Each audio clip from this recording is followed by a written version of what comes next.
And welcome to the Dividing Line on this National Bow Tie Day. It is National Bow Tie Day, and so being one of the leaders of the movement to reestablish the propriety of bow ties, I had to wear one of mine today. This is one of my bow ties, limited of Vermont bow ties. I suppose I should zoom in on it, but I won't.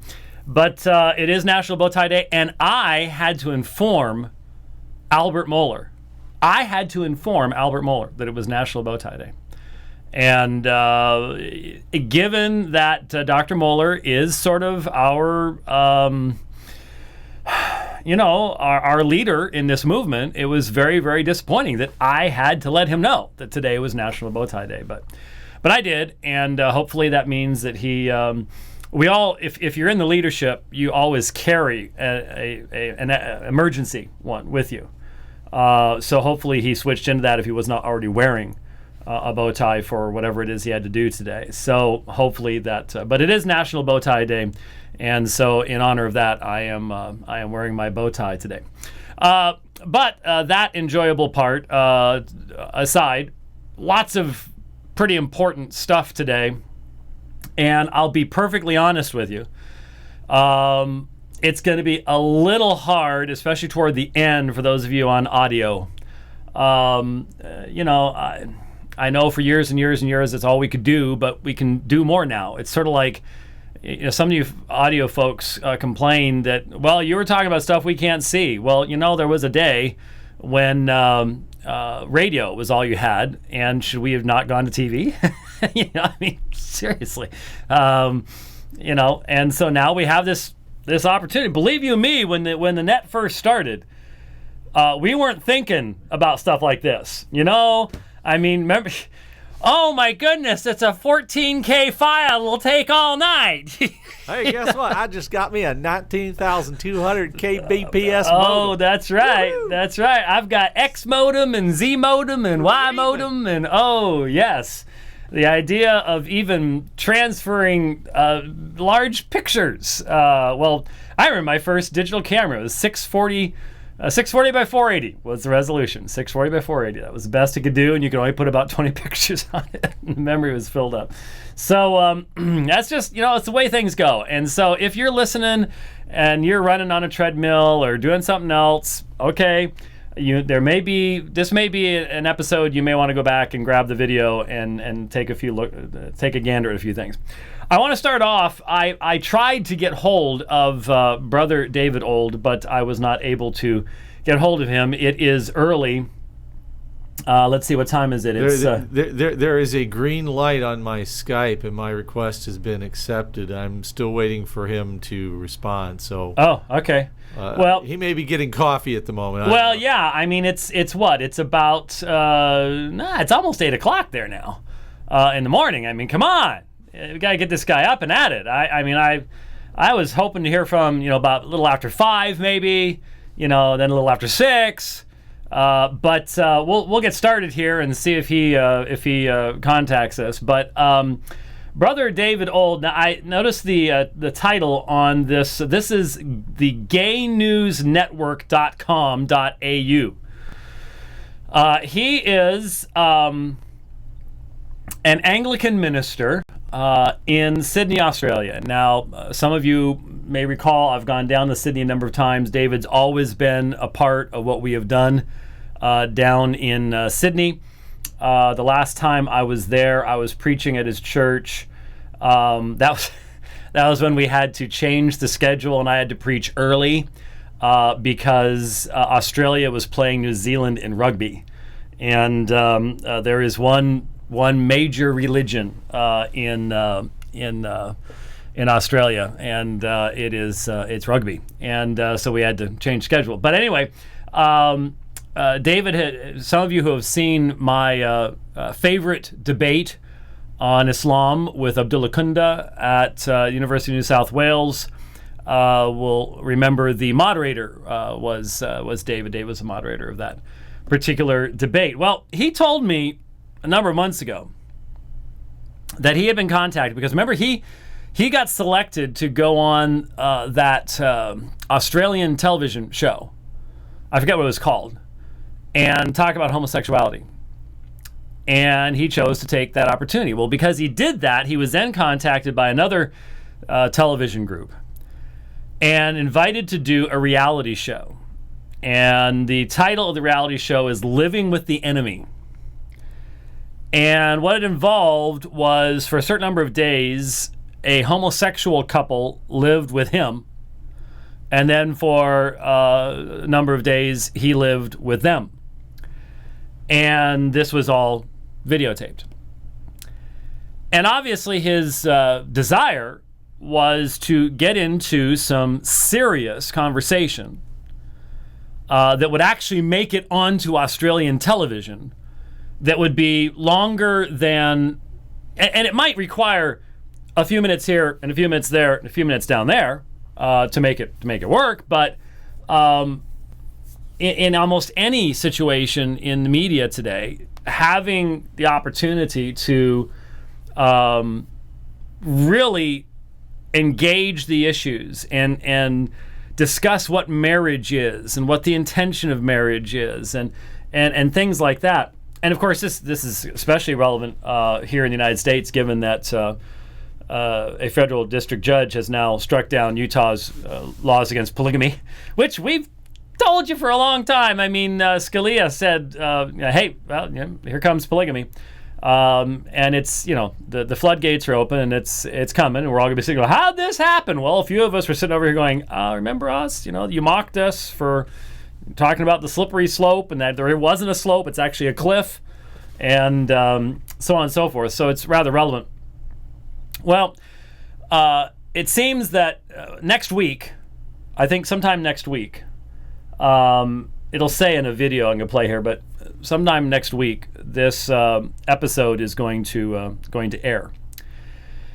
And as a result, the previews and people are getting to watch. They're releasing the episode to some people so they can watch it ahead of time and things like that. And so, very clearly, the spin has begun. And it's just nasty. I mean, for example, I know David, and David's almost always smiling. Did they tell him not to smile? Stop smiling, David. Almost all the pictures that I've seen, he's not smiling. And of course, he's got a Holy Bible in his arms there, and well, the other two are arm around the other, and so on and so forth. And so, what happens when a same-sex couple and an anti-gay marriage minister,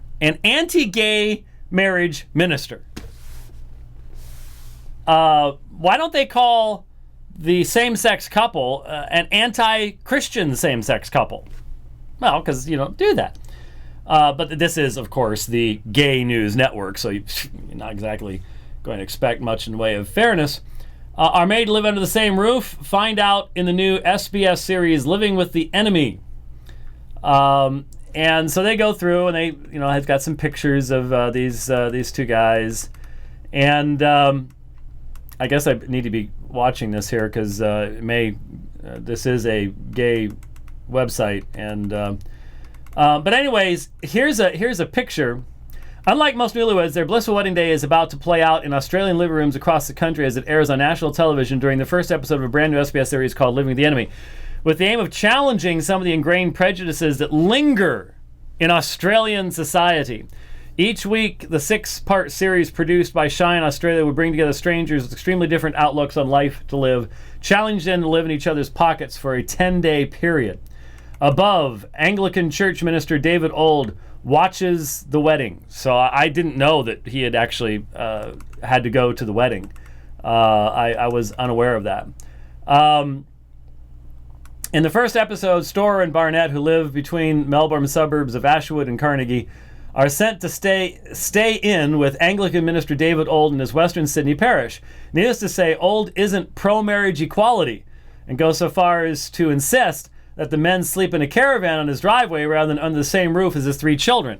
He explained to them that his youngest were just too young to even attempt to explain why these two men were sleeping in the same room. So instead of asking David, it says homosexuality is a sin as far as he's concerned. Therefore, anything that comes from homosexuality is wrong and should be stopped, Storer says. He has a disconnect between the dogma of his church and the reality of people presented to him. Again, it's just so one-sided. It's unbelievable. I just went by that quickly because there is a F-bomb dropped there by one of the other homosexuals in a combination that I'd never even seen before.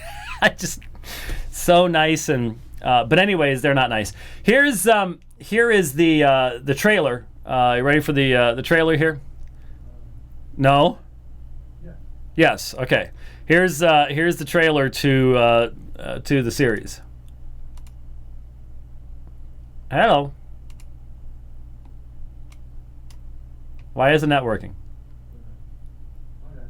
Okay, you weren't ready for it. Okay, here we go. The whole homosexuality is a sin. There is no sin because there is no God. At television first. Our governments would not persecute people in detention centres. People with opposing views will live together for 10 days. It would be rude of me to come to your house and say, no, your food, I'm not eating that. Well, you tell me why you want to get married. You should be kissing the ground you walk on once you get into the detention centre. We do. Answer me, what do you believe in? Living with the Enemy starts Wednesday, September 3, SBS 1.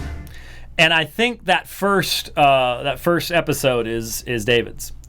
Well, just looking at the nastiness that Dave was posting on his Facebook page, I got a little defensive. I mean, I'm used to nastiness. I mean, every day it's who's going to lie about me today? You know, what am I going to be accused of today that I have absolutely nothing to do with? But when people I know, do this, what is that? Here's a Living with the Enemy one. This is dangerous to do. Could you spend 10 days living with your enemy? The whole homosexuality is a sin. There is no sin because there is no God. Striking a great blow to the heart of what marriage is. People with opposing views will live together. All the artwork you see hanging is by me or of me. So many of the pictures are sexual. It's not my thing, really. Tell me why you want to get married. Because people like you place so much emphasis on it. Living with the Enemy What? starts Wednesday, 8:30, SBS 1. Why do you want to get married? Because people like you put so much emphasis on it? Wow, I just hope that there is enough of the actual conversation in the final product to actually allow people to not only think, but to hear what David actually says. What's bugging me is he's being presented the pictures as this dour, homophobe and all the rest of this. And we know that's all the homosexuals have. Once you get into an actual conversation, it doesn't work real well. We've proven that over and over again. So they've got to go for the homophobe bigotry angle. That's all they've got. But I know David, and I know that if he was given almost any time at all, that he would have, in a very clear, uncompromising, and yet winsome way, communicate the truth of these issues. And so, need to be praying for David. I'm assuming he's going to be getting not only a lot of heat, but also a lot of opportunities over the next at least couple weeks to say something, to speak out. And of course, there's going to be a bunch of people that are just going to be trying to whitewash him as some kind of Neanderthal, and again, because it's just all they've got. There's no way of getting around that. So maybe next time around, next week, we can arrange to have him on or something like that. We tried to get hold of him today, but he may be very busy with stuff like that today. That's why he hasn't been able to get back to us. I don't know, but we definitely tried. So pray for David and anybody else who would dare to put himself in a situation like that. You'll want to expand out the screen on the same thing here because it goes over to this side now. because I'm changing gears, put the clutch in, change topics here for the next quarter of the program. I should have queued this up, and I probably could actually find it while we're listening to this in a moment, because I didn't want. I was going to do that. And let's go to Facebook real quick. Did you catch that, Rich? I'm going to Facebook to find something. Are you proud of me? It took you years to get me to do stuff on Facebook, and now you're like, stop, you crazy person. Of course, some of that stuff is like, I found an awesome fractal program on my iPad, and now I'm just going to be killing people with fractals. They're eventually going to go, stop, you're insane. Let's see here. I'm getting close. It's right there. Found it. And nice thing is, I can copy link on one computer and move it over. Go ahead and leave that. I've got to bring one other thing up, but I'll go back to it. And there is YouTube, and good. All right. We'll need to show that one in a second. Here's the situation. I believe I mentioned in the program last week that I was going to be listening to a presentation by Sheikh Yasir Qadhi, Dr. Yasir Qadhi, who finished his doctorate at Yale in Islamic Studies, from a presentation that he made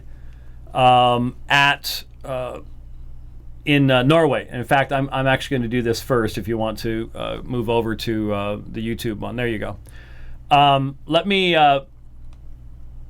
I don't know why that went to 6 minutes and 30 seconds, but let's see how this is going to work here real quick. القول قول الصوارم كي تسترد المظالم حتى الأراذيل ساموا رسول أهل العزائم القول قول الصوارم كي تسترد المظالم حتى الأراذيل ساموا رسول أهل العزائم القول قول الصوارم كي تسترد المظالم حتى الأراذيل ساموا رسول أهل العزائم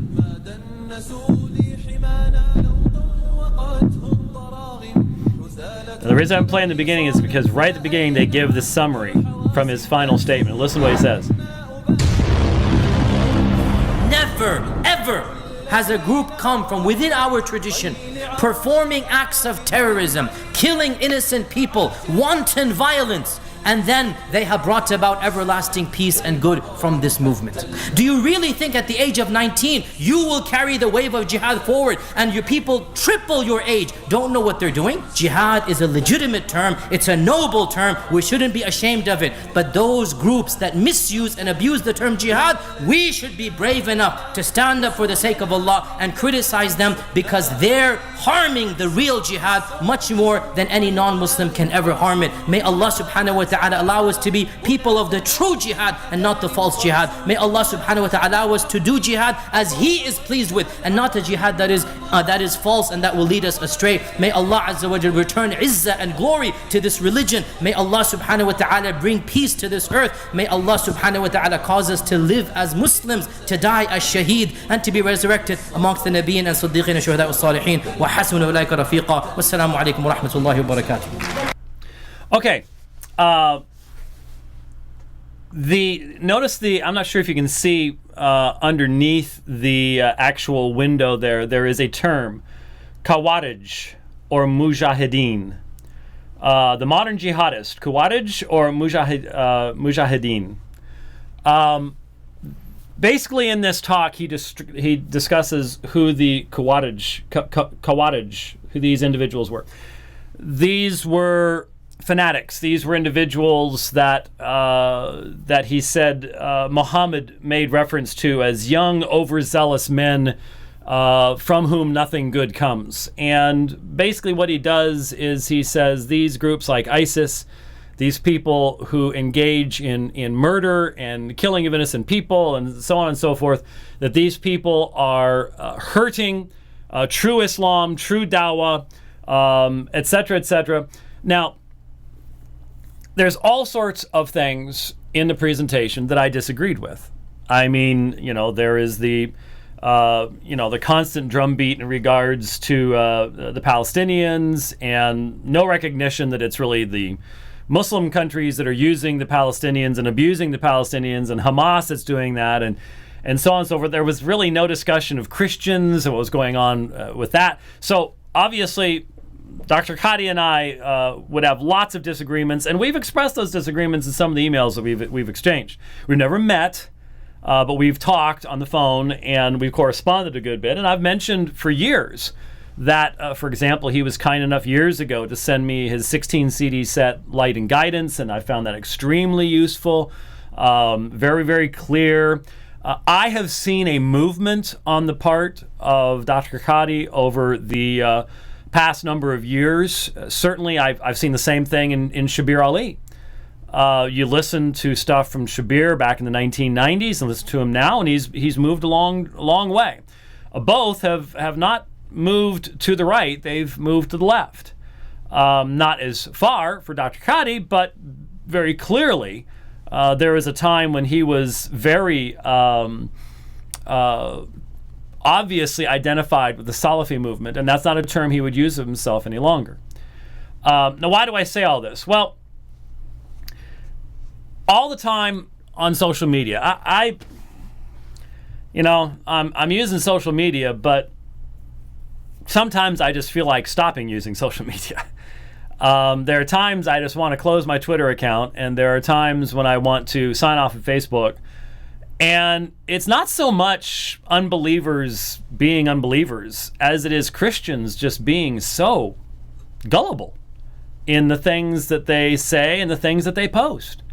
I mean, half the stuff you see on Facebook, you actually look it up, and it's some type of a fake.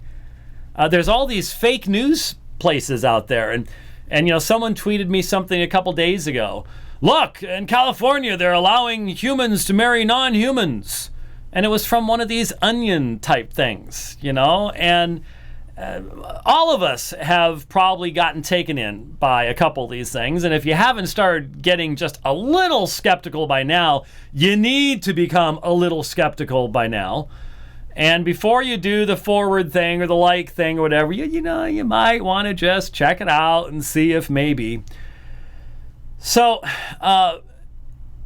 I was going to go through some of the statements that Dr. Qadhi made in this presentation and go, look, all the time on social media, what we hear is, well, look at what these animals in ISIS are doing, and no Muslims will stand up and say anything.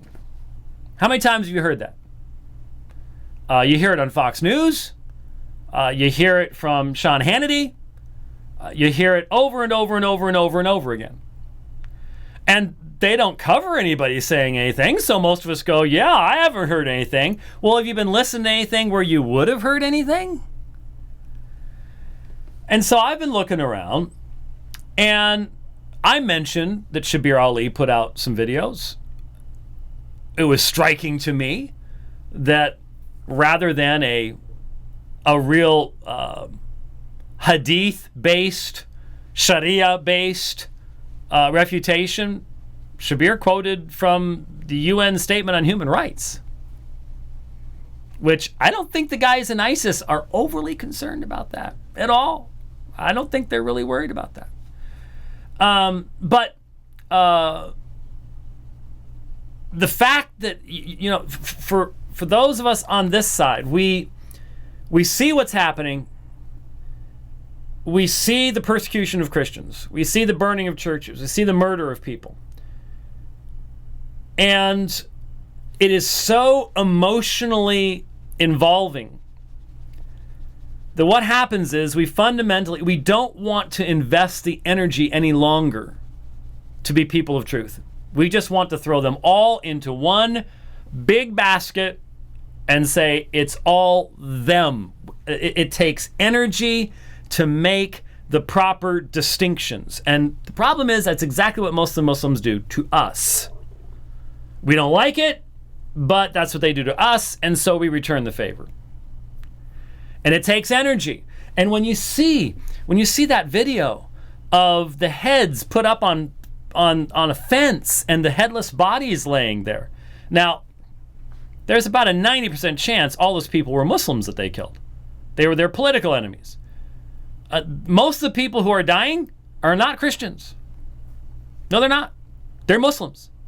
Muslims are killing Muslims. And if they ever drive all the religious minorities out, believe you me, they're not going to stop murdering. Muslims will turn on Muslims. And you'll have divisions even within the Sunnis. See, right now, the Sunnis are killing the Shiites. And the Shiites, return the favor. But, I mean, these people, ISIS, these people are irrational animals. I mean, their blood, you want total depravity under the guise of religion? There you go. When you've got little kids running through the streets holding decapitated heads by the hair, this is God's judgment on a level that's absolutely amazing.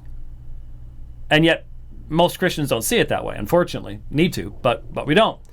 So I understand the fervor of people that says, you know what, I'm not interested in making distinctions. They're all just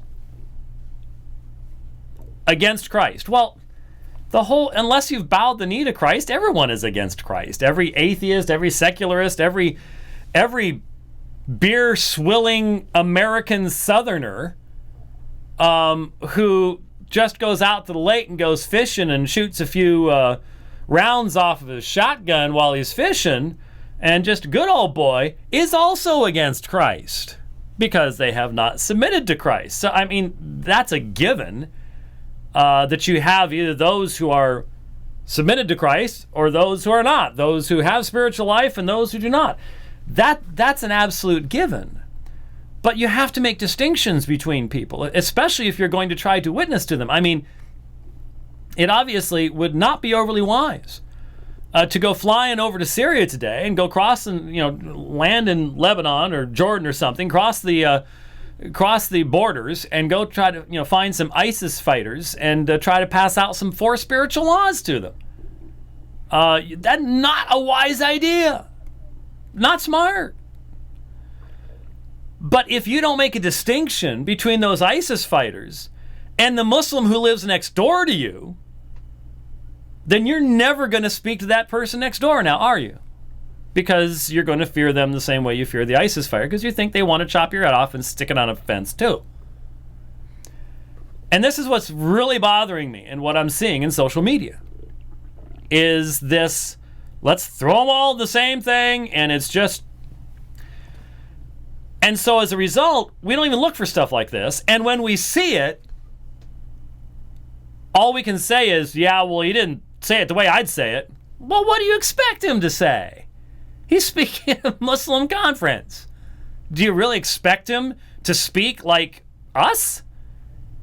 I mean, he still believes that we engage in shirk, that our worship of Jesus is idolatry. So, do you expect someone in his position to hold our political perspectives, if there is a political perspective that we hold? Do you expect them to speak in the way that we would speak? And so there have been people and organizations who have said this stuff is wrong. And they recognize that when you see these people doing these horrific acts and they're screaming Allahu Akbar, it doesn't exactly help the Islamic cause much, does it? No, it doesn't.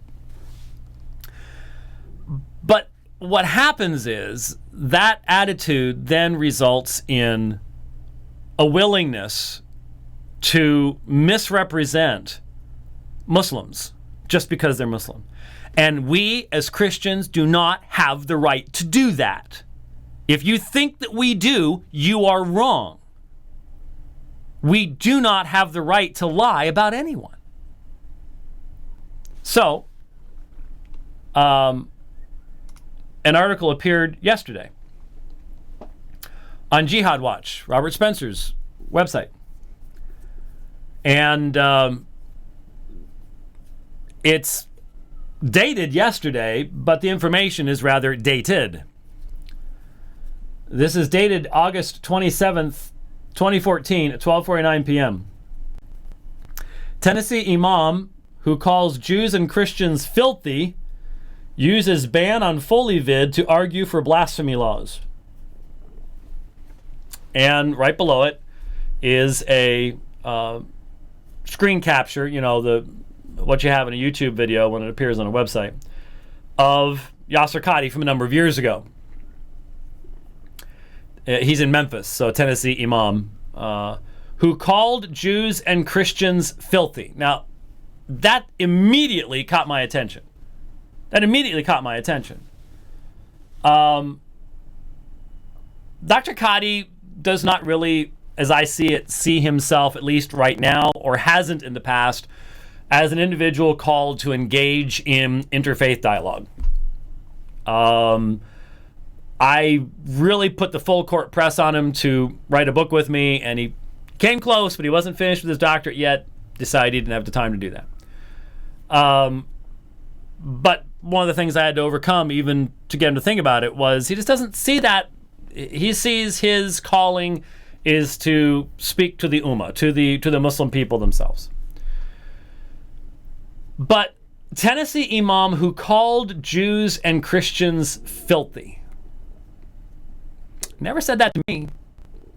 In fact, one of the more interesting conversations we had was when we were talking about doing a book, is we have to talk about, well, okay, once we come to the conclusion, where do we go from here? We both think the other one's going to hell. I mean, he said that to me.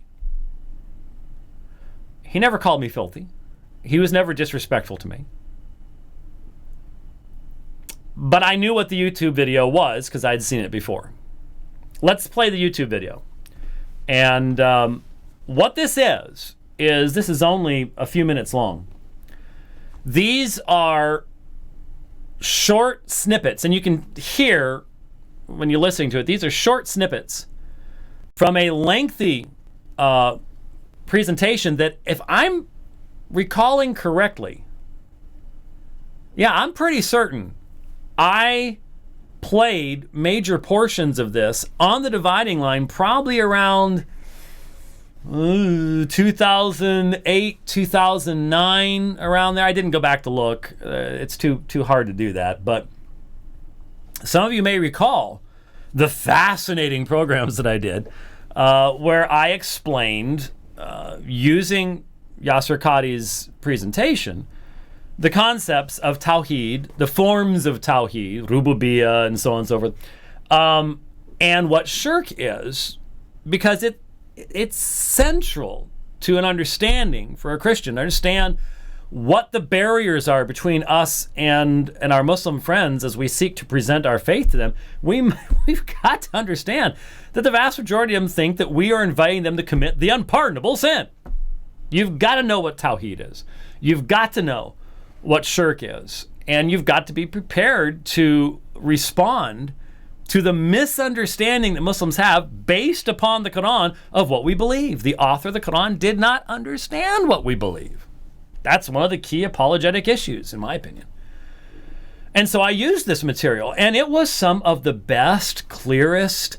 Yasir Qadhi's American, therefore you're not having to overcome that accent issue that is the problem we're having right now. And listening to Ahmadiyya is, a lot of people go, I just can't understand what he's saying. Not an issue with Yasir Qadhi. His Arabic's really good, very clear and easy to understand. He's a good speaker. And as I said at the time, one of the things I respect about Yasir Qadhi is he seeks for consistency.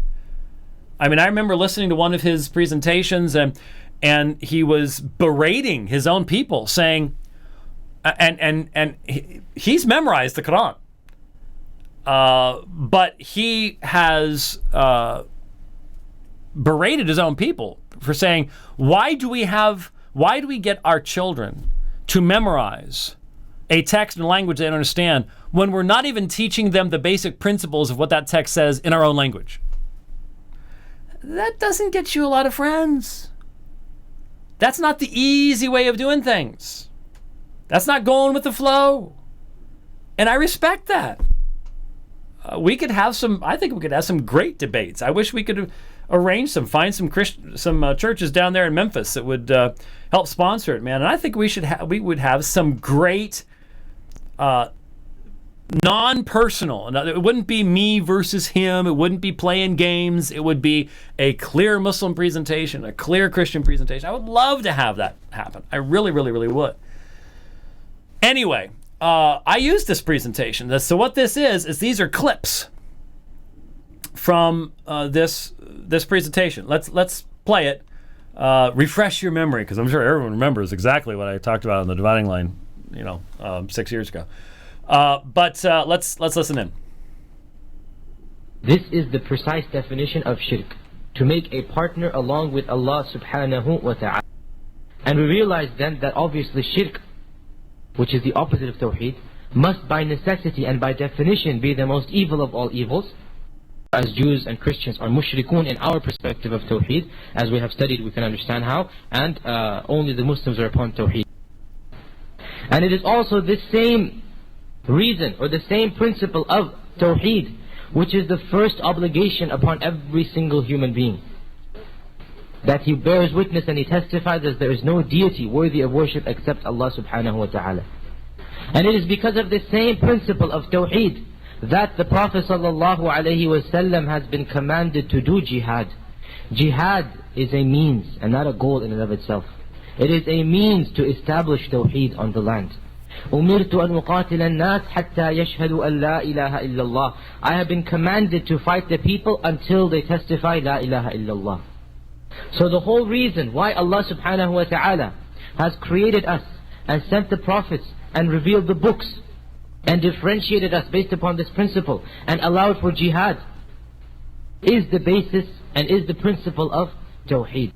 The life and property of a mushrik holds no value in the state of jihad.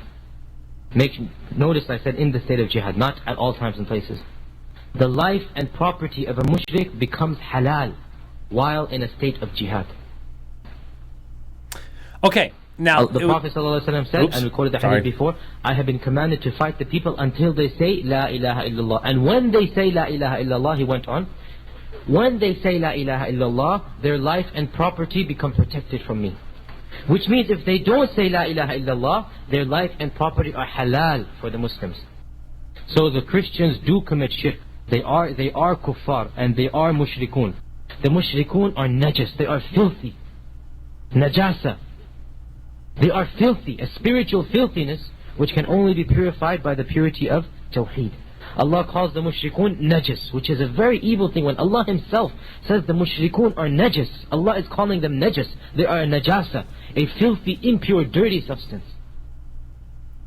Okay, so there you have the portions of the lecture. And so evidently the title, Tennessee Imam who called Jews and Christians filthy. Well, what was the context of that? Well, there are a couple things that need to be pointed out. I played the same section about the state of jihad. But what they didn't play here is what he said. What he said was you have to have an Islamic caliph.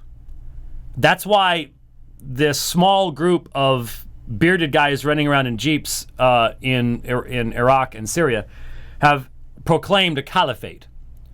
That is a ruling body for all Muslims.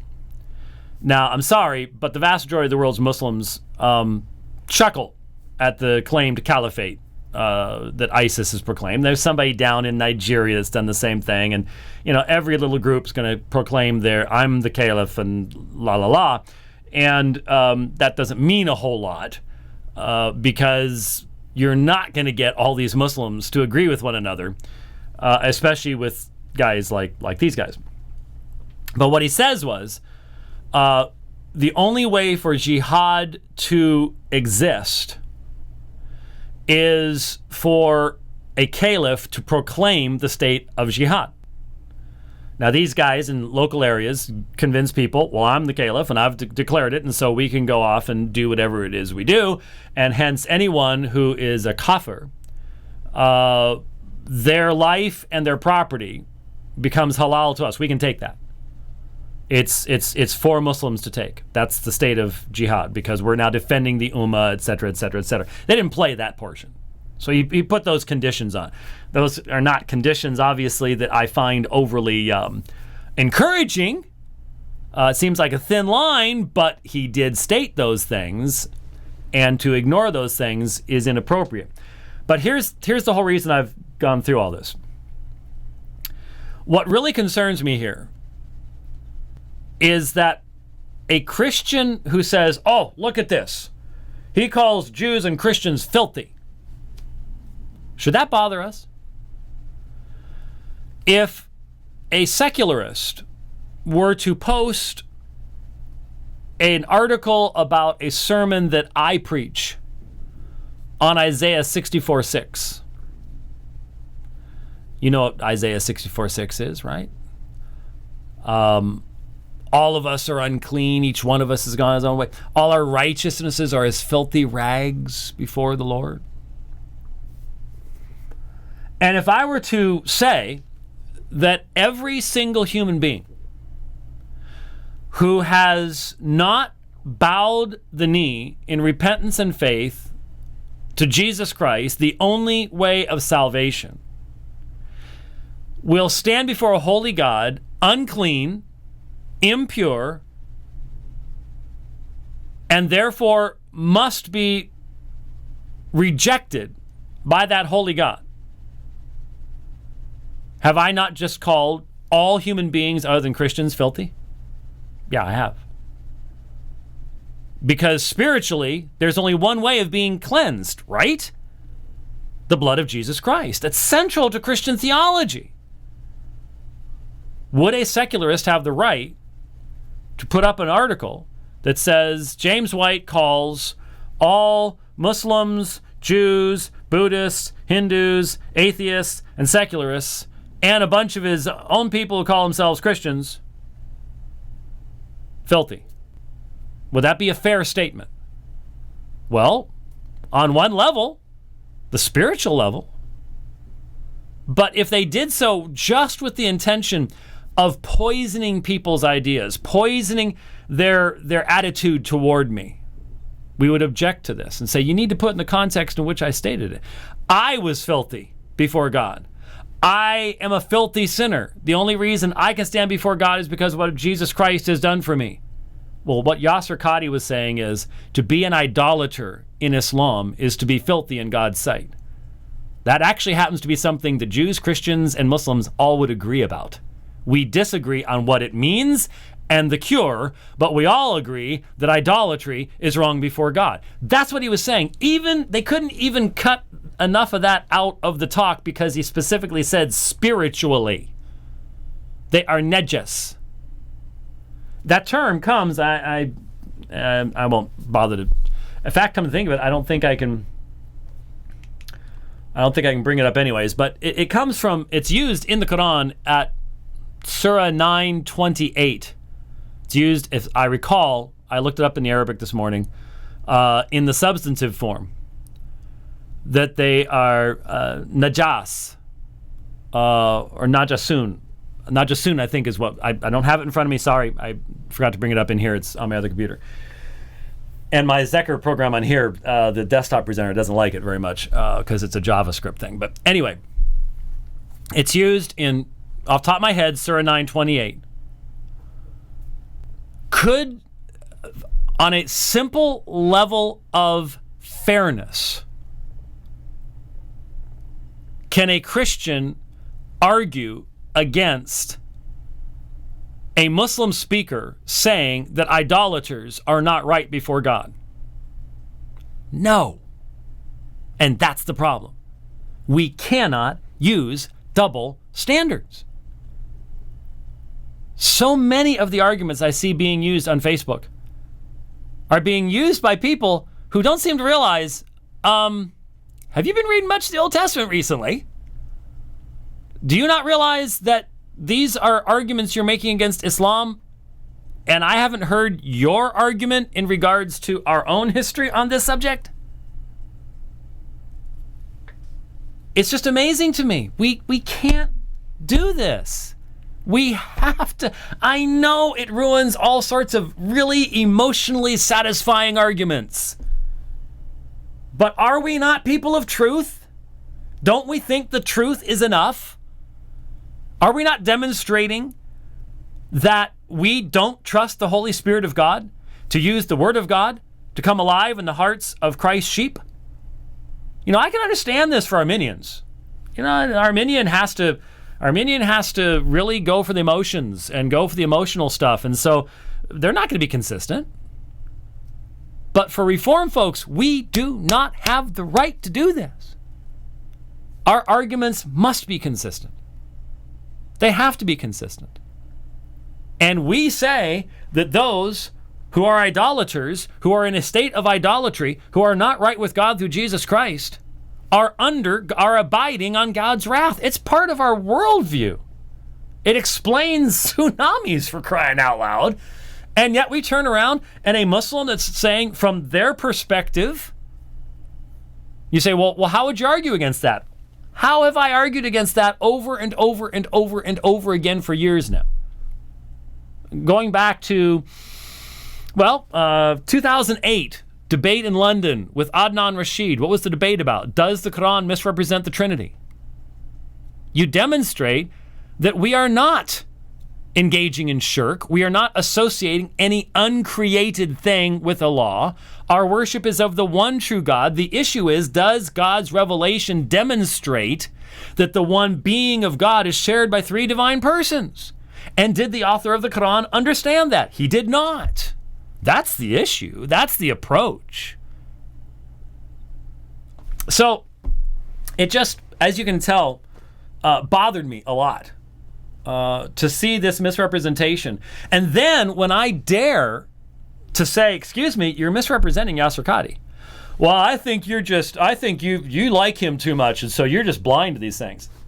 What? I would love to debate the man. Yes, I respect him, but I want him to know the truth. And that makes me, too friendly?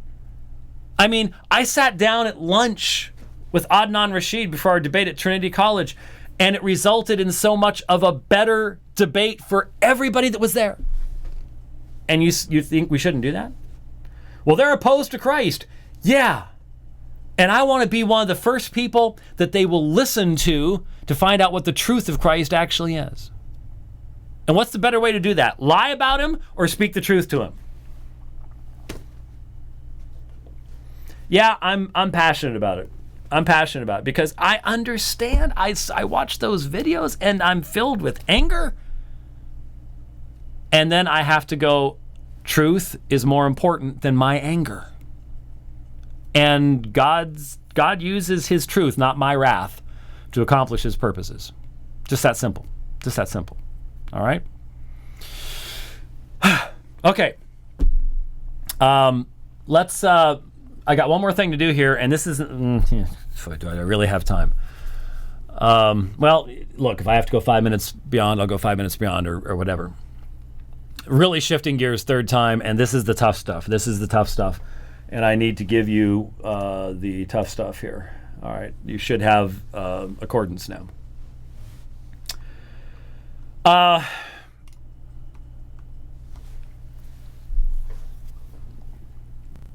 The subject of conjectural emendation in the text of the New Testament came up over the weekend when a Reformed Baptist pastor made some comments about a brief portion of my discussion with Todd Friel in the DVD on the reliability of the New Testament. Todd Friel came up, asked questions. We talked about King James onlyism briefly. And I responded with it ended up being half an hour long, I think, but with a ScreenFlow video that I did at home sometime over the weekend. Well, there are certain people, I hadn't heard from this one particular individual for quite some time. There are certain people out there that just sort of, I don't know, they do their thing, and then every once in a while they'll come out and throw a few darts my direction, and then they go do their thing again for a while. And some comments have been made in regards to this issue that I want to try to address, and this may be one of the most difficult subjects to address to a wide audience.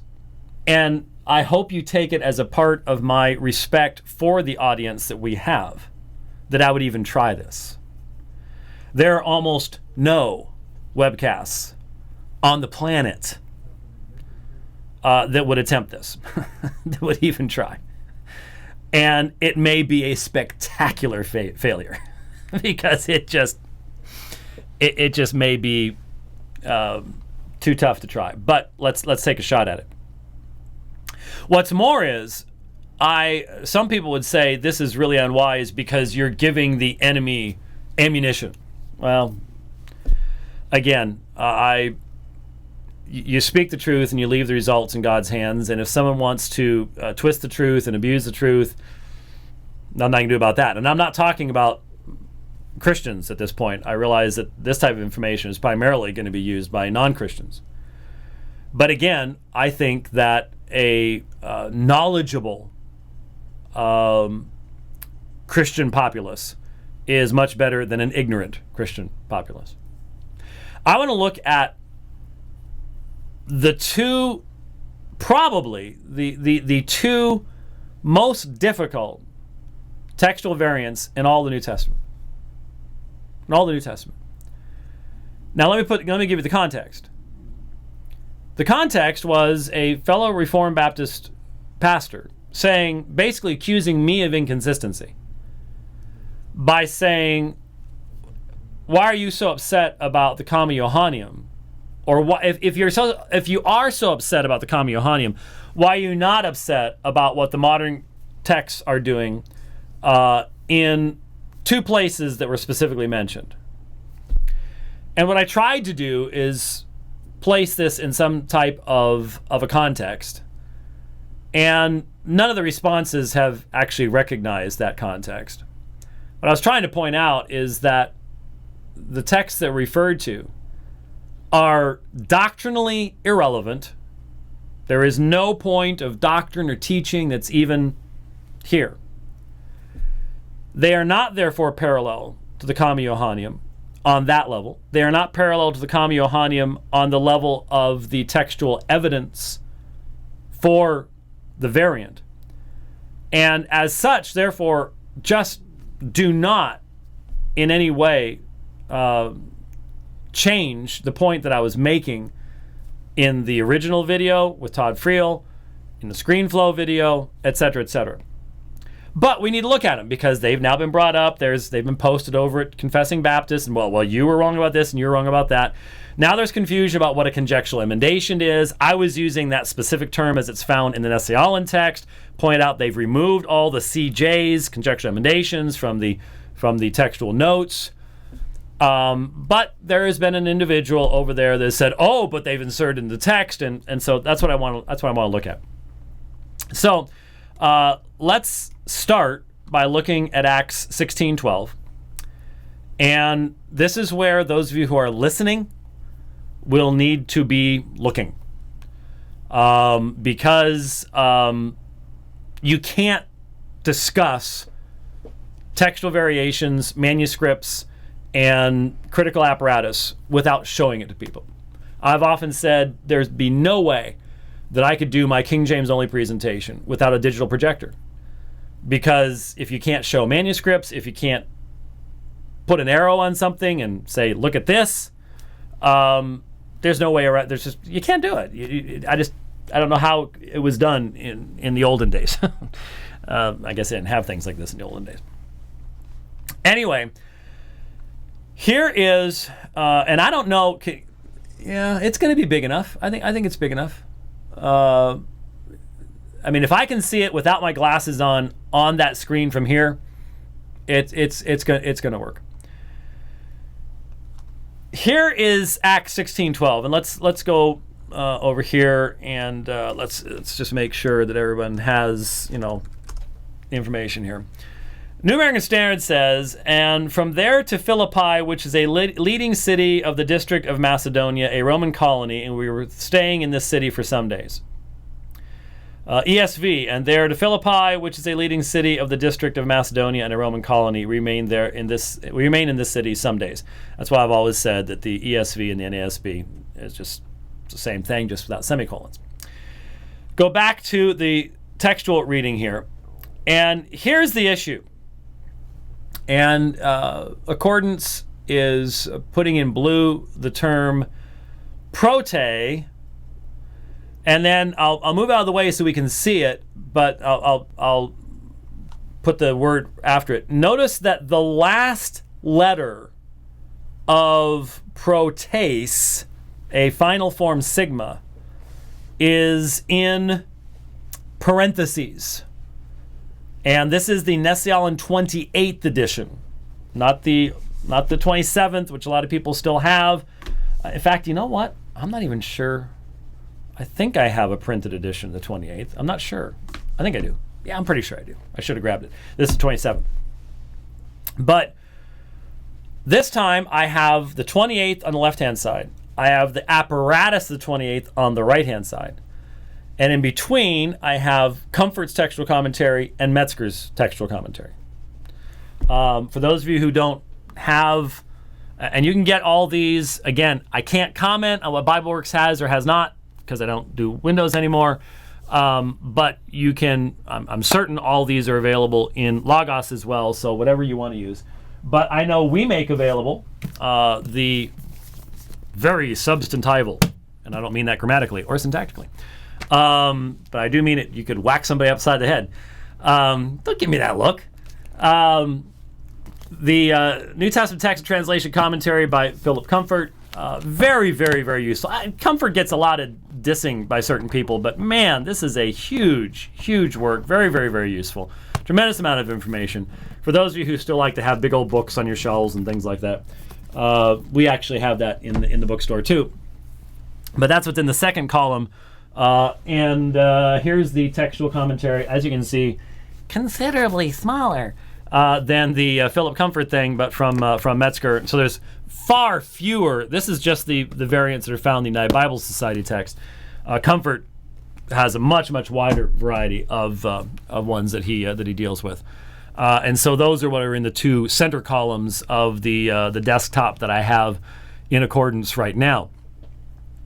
And so when you look over here at the apparatus over here, you can see prote tes meridos, prote tes meridos tes, prote meris, prote tes,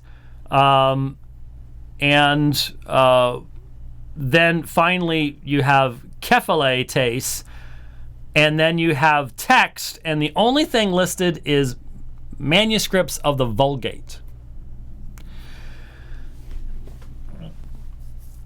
What all of this is saying is that it's extremely difficult to understand the description of Philippi as prote rather than protes.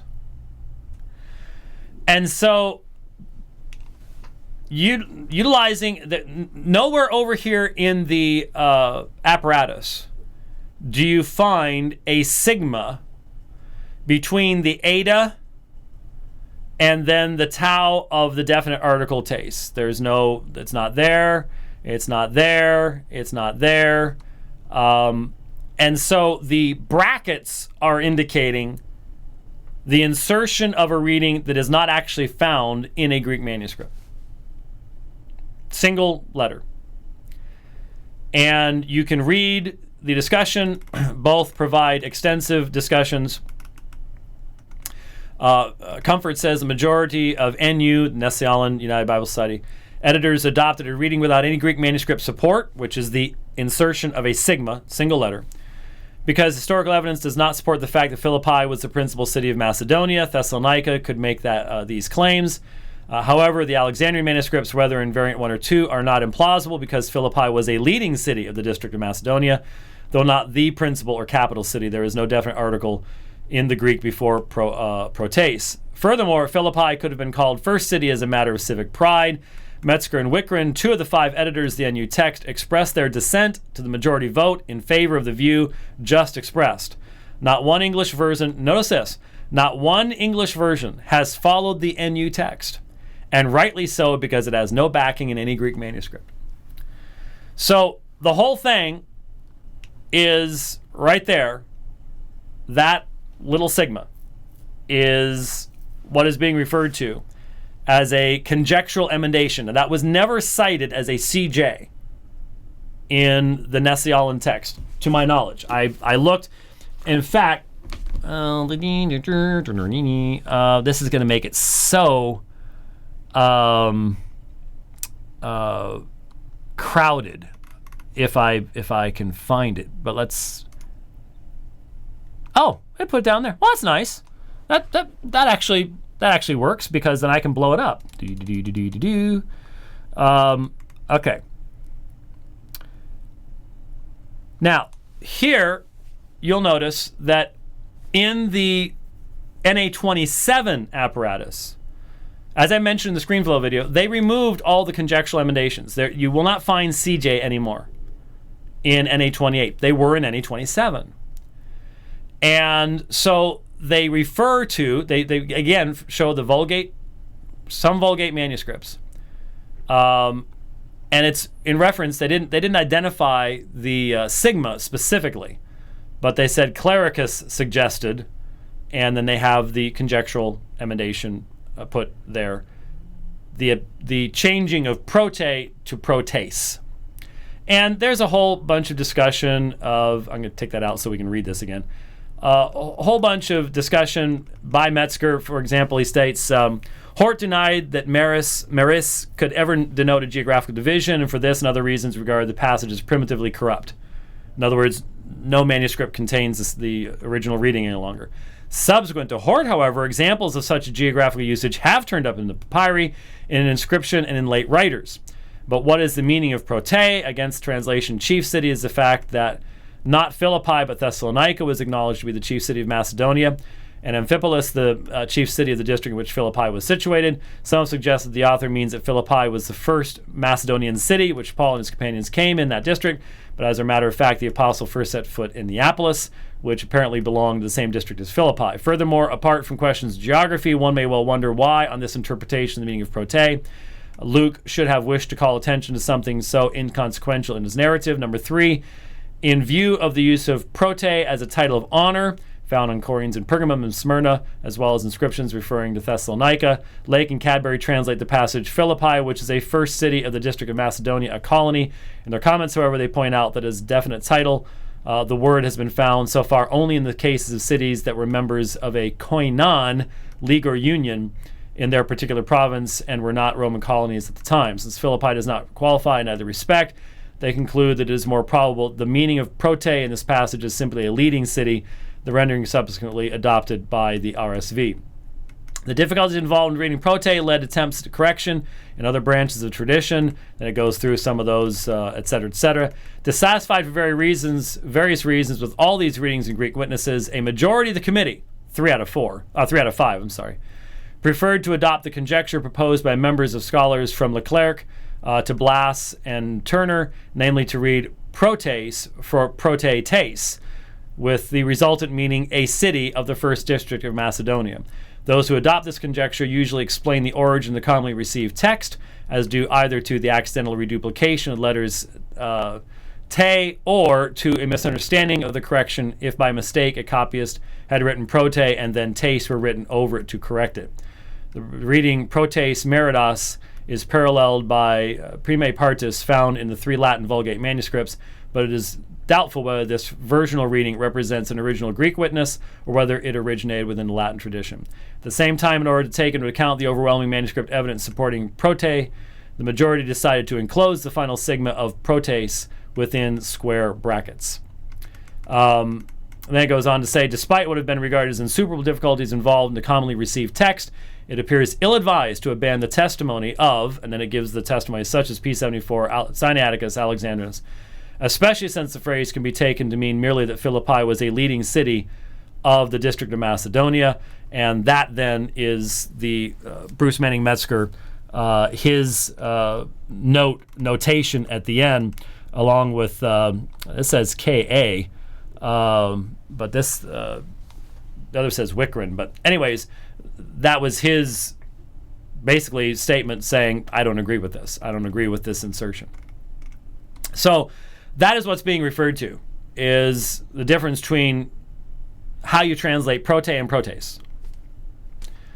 Now, yeah, I realized a little after, but I want to get the other one in because I said I was going to do it. There you go. Now, is that parallel to the Comma Johannium? No. Is it indicated directly in the text by the brackets? And is Metzger himself the one who says this is not necessary to do? It is. It is. Could we hope that, and do I have confidence that once again, this is specialized information, realize. The reason we've gone from NA27 to NA28 is that there is an ongoing project, a multinational project in examining the text of the New Testament, and they've gotten through the pastorals, and therefore the NA28 incorporates the changes that have been come up with in the pastorals, like Jude 5, where now it's Jesus is the one that led them out of Egypt, rather than it's Jesus rather than Kurios. When they get to Acts, will this be dealt with, and will we have probably the reading of P74, prote tes meridas? I think so. I hope so. The wonderful thing about having a critical edition of the Greek New Testament is you don't have to worry about that sigma. You don't have to go with that. It's right there in the textual apparatus. That's what's nice about having all the information available to you, and that's why ministers should be trained in Greek so that they can read those things. There's the first one. The second one I found very interesting, and that's 2 Peter 3:10. 2 Peter 3:10. And here again, Nession 28th apparatus over here, NA28 text here. There has been a change between the NA27 and the NA28 at this point. So depending on what you have, you'll want to note that. But this is 2 Peter 3:10, and looking at the Nession 27th, the difference is right here. I'll have to blow that up there. Okay. Here is the word uk, which means not. And the NA27 does not contain that. In the text, it is, let me see down here, yeah. It's not down in the apparatus either. So there's the difference between the 27th and the 28th. If we go over here, you see this little thing right there, and that diamond. Well, I got to move it here. See the 1, 2, 3, 4th symbol here is a little diamond. And down below in the automatic information, it says the sign diamond indicates passages where the guiding line is split in the second edition of the ECM, because there are two variants which the editor's judgment could equally well be adopted in the reconstructed initial text. In the ECM apparatus, the alternative variant is marked with the diamond as well. In the present edition, diamond precedes the reference sign of the respective variant passage and the variant text in the apparatus. So what you have here is the reading of Sinaiticus B and others, Eurythesatai, and now it says not found. Remember, you've heard Eureka, I found it. Well, that's the Greek term to find something. And so now the 28th edition says not found, whereas the previous edition said found. Once again, it is all a translational issue in trying to figure out what is being said. And in both of these, you had the mention of some Latin manuscripts in Acts 3, Vulgate manuscripts, that could reflect a Greek original that had a sigma. Here you have the Syriac, the Sahidic, specifically the Philoxenian Syriac, and some manuscripts of that, and the Sahidic translation, which would indicate that they were translating a Greek original that had the Greek negative in it, the uk. But there are no Greek manuscripts that have that. Once again, this is a situation where you can come up with an understanding of what is found in the earliest manuscripts. But it's quote-unquote easier to read it as it has now been put in the text. And since I'm assuming that 2 Peter is a part of what has been done in the ECM, and so this is a rather interesting insertion on their part. I believe it's Comfort that mentions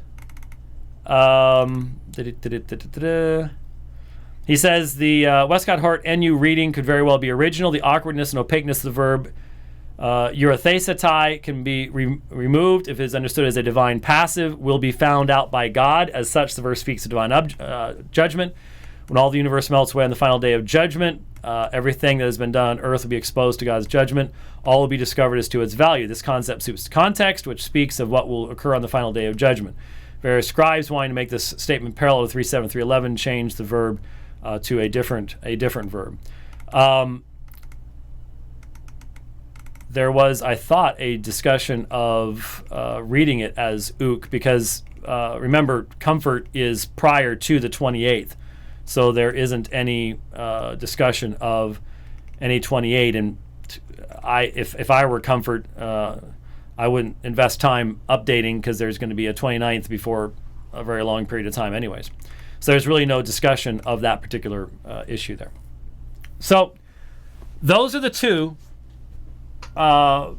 toughest, not toughest in the sense of, there's one in Galatians 5, as I recall, where the difficulty is how fractured the manuscript tradition is, how many different possible readings there are. It's interesting that both of these are variants that arose because of the difficulty of understanding what the intended meaning was. And that the texts and the difficulties all revolve around trying to resolve that. Now, in neither text do you have any central doctrine of the Christian faith referenced at all. And these are the most difficult ones that we have. The strongest arguments could be made. These are the two texts. The strongest arguments could be made against tenacity and uk and a sigma. And that's one of the reasons I did this. Partially to respond to those who were saying, oh, see, you were wrong about that. No, I was talking about CJ. I was talking about conjectures. You're saying, oh, well, but this is a conjecture because uk is not found in a Greek manuscript. It's represented in translations. That's why it wasn't identified as a CJ. And in neither place would I support the insertion of anything that's not found in a Greek manuscript. It doesn't look like Comfort did, and Metzger didn't seemingly on the Acts 3 reference either. So I wanted to clarify all of that because there's been a lot of, I think, misunderstanding of what we're actually talking about here. what does this illustrate? And we'll wrap up with this. What does this illustrate?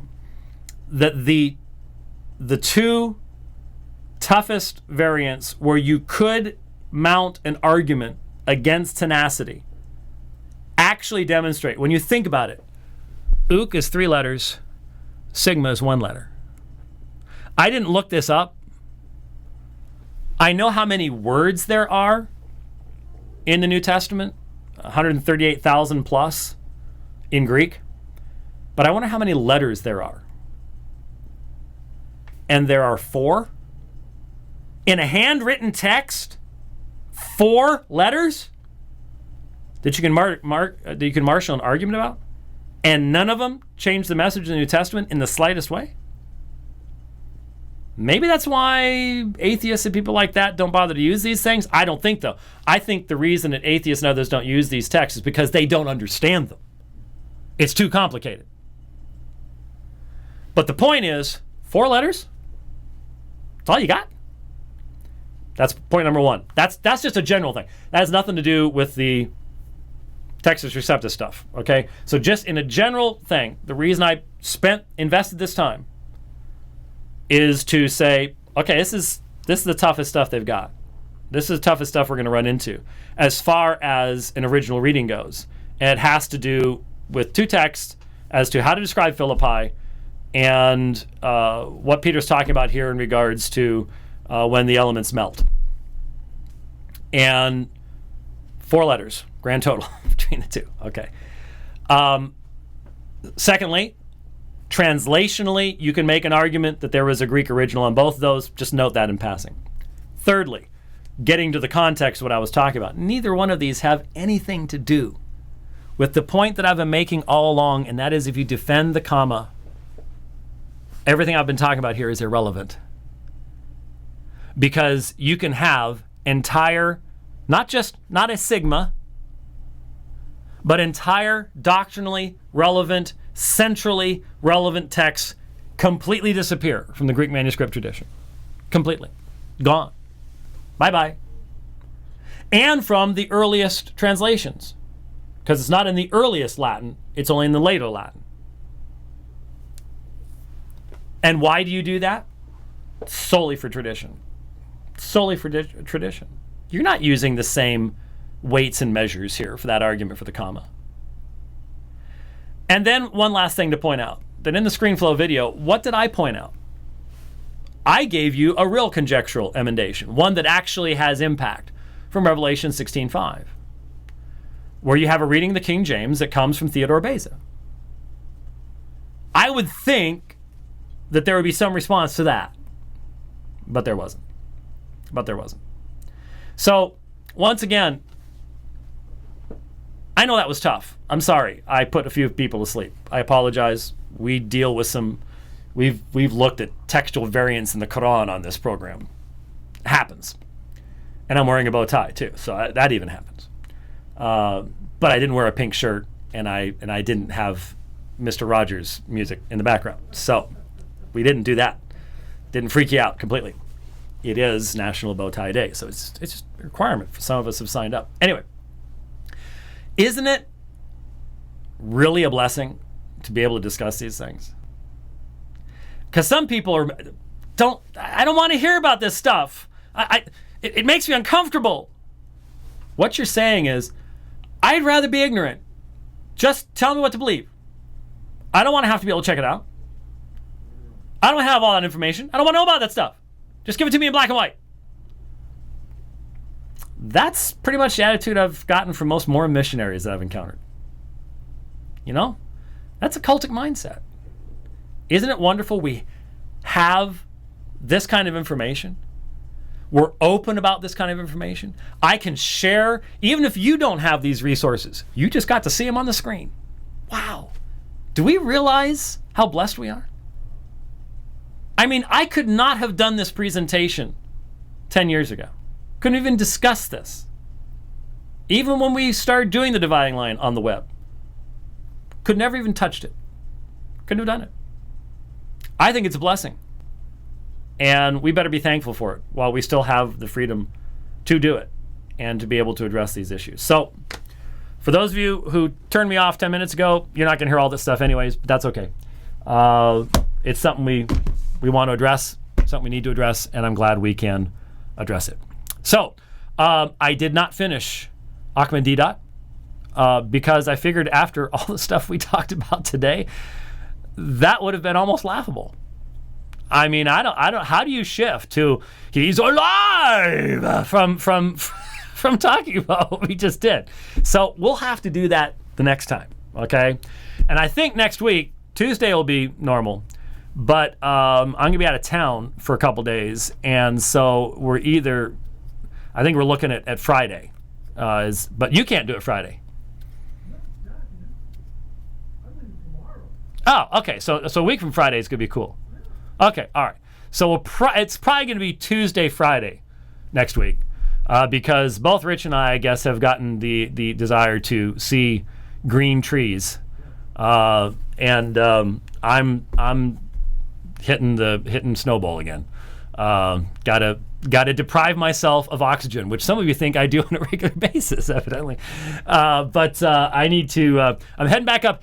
Oh, really quickly. On the website, we talked about the upcoming really cool thing in Boulder, and Hasim, son of Ramallah, king of graphics, gave us a really nice banner ad. Well, I sent him some stuff. Actually, the folks in Boulder helped with that. Dates, doctrines, and dead people. Lessons from the early history of the church. And I got to go back because it went bleep. There we go. September 11th, 12th, and at 6:30 p.m. Then September 14th, 9:30 and 10:30 a.m. Flatirons Baptist Church, 5475 South Boulder Road, Boulder, Colorado. You'll notice it's on a Thursday and a Friday and then a Sunday. Why not Saturday? Because me and a lot of the guys from the church are going to be riding 100 miles and climbing about 8,000 feet at altitude on Saturday. And so Saturday night, if we try to do something, I'd be going, which is going to end up as a meme somewhere. Oh yeah, there's a meme. But I'm just being honest with you. These guys up in Boulder, they're in great shape. So that's part of the reason why I'm having to go to Flagstaff too, is so that I don't die by the side of the road. But we're going to be doing early church history. And that'll be fun. I'm not sure. Of course, the guys we have in the graphic, we're not early church history guys. They're Reformation guys, but it's okay. No one really cares. They're old, and they're dead. So whether you're Calvin or Athanasius, you're both old and dead. So I guess that fits. But we've got that coming up. So if you're in the Denver, Boulder area, it'd be great to have you there at Flatirons Baptist Church. Eric Ellis and the guys there at the church, and that'll be coming up September 11th, 12th, and 14th, unless we fall off the mountain, at which point in time I need to announce that September 14th will not take place. But we hope that's not gonna happen.